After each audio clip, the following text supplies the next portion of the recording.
Middle depth droppers are the classic dropper depth at 12 to 24 inches below your dry fly. You can fish a lot of different water types at this depth.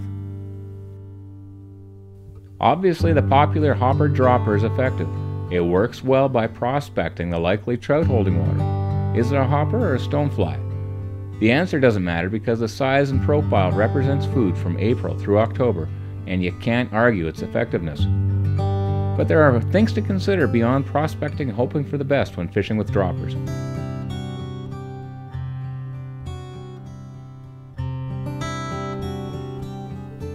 If you only see a few mayfly duns and only a sporadic rise, it's time to think about using a longer dropper into the 2-foot depth.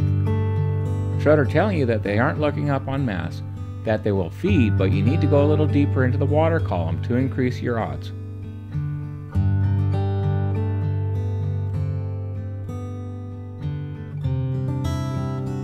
If there's only a light hatch, trout may not rise up high in the water column. They favor low to mid-level emergers to not expose themselves. Remember that trout have to weigh out the cost-benefit ratio of rising. They expose themselves to predation by coming shallow to feed. During light hatches, they're still feeding, but you have to go a little deeper to reach them.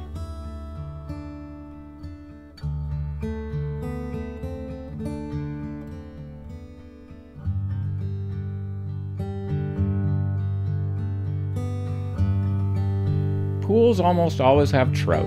Because of their depth, trout don't have to rise, and it can take a moderate to heavy hatch to get their attention. Trout will move laterally to the heads, edges, and tails of pools, or feed in the seams along rocks.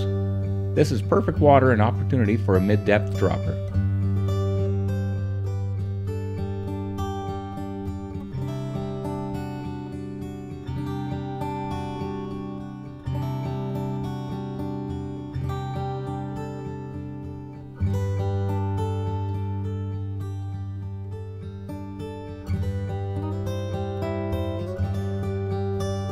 Troughs and slots on small streams or side channels and back eddies will almost always have trout because they represent feeding lanes. Trout will cruise up and down these lanes on cycles that originate from resting and hiding lies of depth or structure. While we might not always see them in murky or tannic waters, these are prime locations to prospect with a 1 to 2 foot dropper to intercept nymphing trout.